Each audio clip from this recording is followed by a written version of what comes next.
हमरा के तड़पा के तू बोलाना का पैबा, हमरा के तड़पा के तू बोलाना का पैबा। ए राजाऊ घरे आइबा कि ना आइबा, ए राजाऊ घरे आइबा कि ना आइबा। दीवानी हम तो हर दीवानी, दीवानी हम तो हर दीवानी। गइल बड़ा जब से रोवतानी तब से पागल बनी के हो। दीवानी हम तो हर दीवानी, दीवानी हम तो हर दीवानी। ए राजाऊ बोलाइबा कि ना आइबा, ए राजाऊ बोलाइबा कि ना आइबा।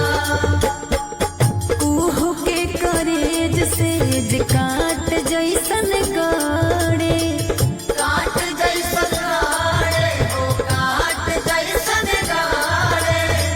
सच बोला जान काहे आवत नहीं खा घरे। आवेला ना घरे हो आवेला ना घरे। कुहू के करेज से काट जैसन गाड़े, सच बोला जान काहे आवत नहीं खा घरे।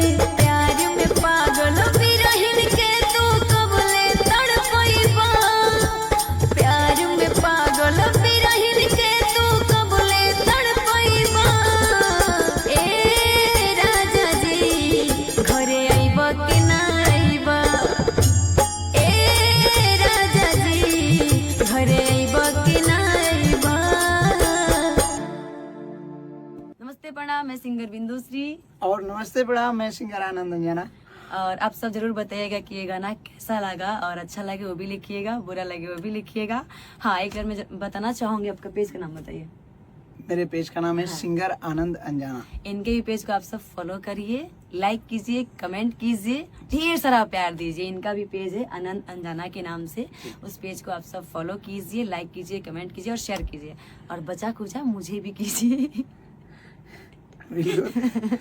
और आगे कुछ जानना हो तो कमेंट में लिखिएगा, मैं कमेंट पढ़ती हूँ, सबका जवाब भी देती हूँ। जो चीजें भी होगी, कांटेक्ट नंबर भी दिया गया है, उस कांटेक्ट नंबर पे आप सब कॉल कर सकते हैं। और बाकी जो चीजें कमियां होगा, जानने जो के लिए। खूबियां होगा वो आप कमेंट में लिख सकते हैं। वो सही बताइएगा, उसका ढेर सारा मतलब प्यार दीजिए, एकदम फॉलो पे फॉलो। जय माता। जय माता दी।